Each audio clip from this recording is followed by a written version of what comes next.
مولا علی جب خطبہ دیتے تھے مسجد میں تو فرمائے سارے عرب گھٹنوں پہ کھڑے ہو جاتے تھے. ماشاءاللہ یا علی افصح الرجال فی العرب، سب سے فصیح ترین کلام کرنے والے علی ابن ابی طالب. بڑی واہ واہ کرتے تھے علی کو. لیکن مولا فرماتے تھے جب میں کچھ کرنے کو کہتا تھا یہ پوری مسجد خالی ہو جاتی تھی.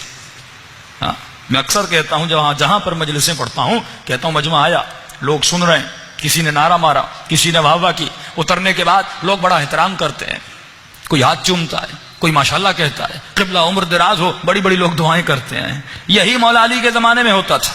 جب مولا اترتے ہوں گے لوگ ہاتھ چومتے ہوں گے، لوگ ماشاءاللہ کہتے ہوں گے، لوگ بخن بخن کہتے ہوں گے. لیکن جب مولا کہتے تھے کچھ کرنے کی منزل آئے تو علی کا ساتھ چھوڑ کے چلے جاتے تھے. میں نے ایک جگہ پہ کہا تھا، میں نے کہا مجمع بیٹھا ہوا ہے، آپ ماشاءاللہ مجلس سننے آئے، وہ ہوا بھی کی، سلواتیں بھی پڑھی، ماشاءاللہ بھی کہا، لیکن ابھی میں کہوں مجلس کے بعد سب لوگ بیٹھ جائیں، آپ سب کا خمس کا حساب و کتاب ہوگا، شاید میں اکیلا بچ جاؤں، سارے مومنین چلے جائیں. تو معیار مجمع نہیں، معیار بھیڑ نہیں. بھیڑیں امام کی مجلسوں میں بہت تھی. بھیڑ جب مولا مسجد کوفہ میں خطبہ دیتے بہت تھی، لیکن مولا کہتے تھے جنگ پہ چلنا یا علی سردی ہے، جنگ پہ چلنا یا علی گرمی ہے. امام نے کہا کبھی کہتے ہو سردی، کبھی کہتے ہو گرمی، مسئلہ کیا ہے؟ امام نے کہا اچھا میں جنگ پہ چلنے کے لیے نہیں کہتا، علی کے لیے ایک چھوٹا سا کام کر کے آؤں. کہا یا علی کیا کریں؟ کہا کل سب بال کٹوا کے آنا. اب عربوں کے بال آپ کی طرح نہیں تھے، بڑی بڑی زلفیں ہوتی تھیں. کہ سب بال کٹوا کے آنا. سب نے کہا یا علی یہ کون سی بڑی بات ہے، جنگ سے تو بچ جائیں گے، بالوں کو ہی تو کٹوانا ہے، کیا ہوا؟ مولا کو سمجھانا چاہتے ہیں کہ انسان علی کی راہ میں اگر قربان کرنے پر آئے تو جان قربان کرتا ہے، اور اگر نہ قربان کرنے پر آئے تو انسان کیا کرتا ہے. کہا سب نے بال کٹوائے. ان میں ایک تھا جن کی نئی نئی شادی ہوئی، بیوی کے پاس گیا، کہا ایک مسئلہ ہوا. کہا کیا ہوا؟ علی نے کہا کہ کل بال کٹوا کے آؤ، بالکل ٹینڈ کروا کے لاؤ.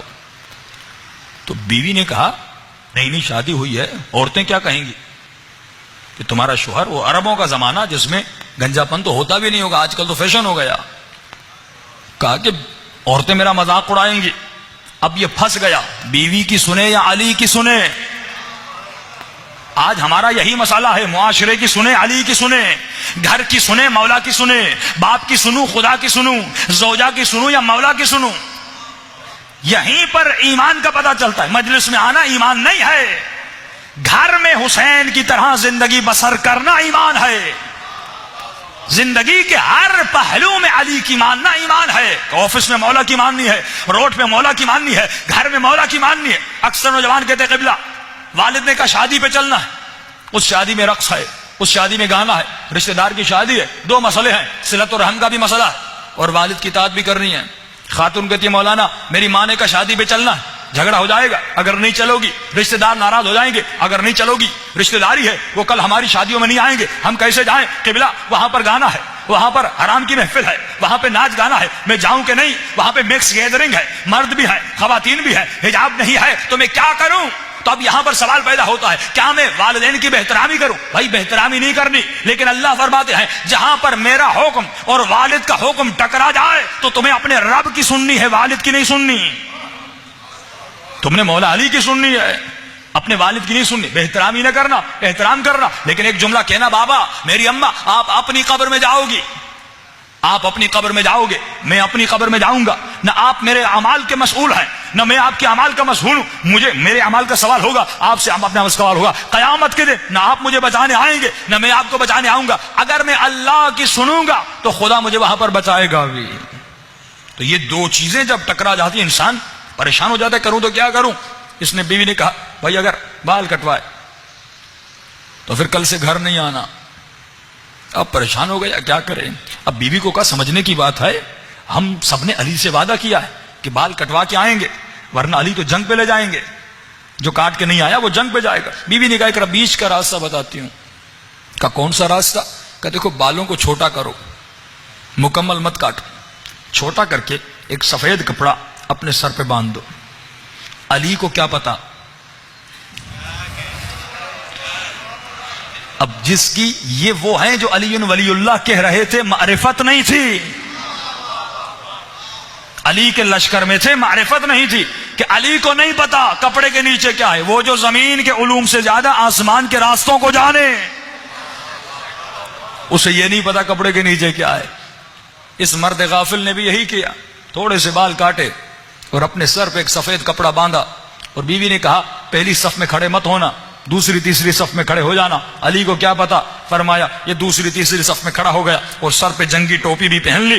مولا جیسے سب کو کہا ٹوپیاں اتارو، سب نے ٹوپیاں اتاری۔ اب کپڑا تو باندھا ہوا تھا، جس طرح کرکٹر بھی ایک کپڑا سر پر باندھتے ہیں، اس نے سفید کپڑا باندھا ہوا تھا۔ اب کا مولا کو کیا پتا چلے گا، مولا اپنی سواری پر سوار ہیں، کمر میں ذوالفقار بھی لگی ہوئی ہے۔ ایک مرتبہ تمام تر صفوف کو دیکھتے گئے، جیسے اس کے قریب آئے، امام نے ذوالفقار کو نکالا، ذوالفقار کی نوک سے اس کے سر سے کپڑے کو اتارا۔ امام نے کہا جب تو علی کی راہ میں اپنے بال قربان نہیں کر سکتا تو کبھی اپنی جان کی بات نہ کیا کرو، یہ راستہ قربانی مانگتا ہے۔ آج مسئلہ یہی ہے کہ مومن اپنا پیسہ قربان نہیں کر سکتا، چند بال قربان نہیں کر سکتا کہ بھائی قبلہ داڑھی رکھوں گا تو 10 سال بوڑھا دکھتا ہوں۔ بھائی جنت میں ہمیشہ کے لیے جوان رہنا ہے کہ نہیں؟ جنت میں ہمیشہ کے لیے جوان رہنا ہے تو اپنا چہرہ ایسا بناؤ۔ میری عادت نہیں کہ میں ڈانٹوں، کیونکہ داڑھی پہ میں زیادہ بات پہ نہیں کرتا، کیونکہ پھر سارے مومنین جن کی داڑھی نہیں ان کو دیکھتے ہیں۔ یہ ایک عجیب یہاں پر برائی ہے، وہ بندہ بیچارہ ظاہر ہو جاتا تو گھبرا جاتا ہے کہ مولانا میرے لیے مجلس پڑھ رہے ہیں۔ ایسی کوئی بات نہیں، کیونکہ کچھ کے اعمال باطن کے ہیں، کچھ کے اعمال ظاہر کے ہیں۔ ہو سکتا ہے کوئی داڑھی نہیں رکھ رہا لیکن دوسرے اعمال میں بہت اچھا ہے۔ یہ تمام تر اعمال کا مجموعہ ایمان بنتا ہے۔ یعنی یہ اگر 10 مارکس اس کو لینے ہیں، اس نے 9 تو لے لیے، 1 مارک نہیں لیا، اور مولا فرماتے ہمارا چاہنے والا وہ ہے جو کوشش کرے 10 کے 10 مارکس لے۔ ایمان کے اگر 10 مراتب ہیں، ابو ذر اگر ایمان کے 7ویں یا 8ویں درجے پر تھے، جناب سلمان 10ویں درجے پر تھے، پر اس کا مطلب نہیں کہ ابو ذر برے تھے، لیکن ابو ذر کو بھی کوشش کرنی چاہیے تھی کہ 10ویں درجے پر آئے۔ تو مومن کو ہر روز کوشش کرنی چاہیے کہ امام نے فرمایا جس کا آج اس کے کل سے بدتر ہے اور بہتر نہیں ہے وہ ملعون ہے، ملعون ہے۔ یعنی روزانہ کوشش کرو تمہارا ایمان بڑھے، روزانہ کوشش کرو برائیاں نکلیں، روزانہ کوشش کرو کہ تمہارے وجود میں اچھائیاں بڑھ جائیں۔ اب یہ پورا وجود نورانی بن جائے گا۔ جب پورا وجود نورانی بن جائے گا تو امام زمانہ کی معرفت آ جائے گی، اور جب معرفت آ جائے گی تو یقیناً امام زمانہ کی ہم سب کو زیارت بھی ہو جائے گی۔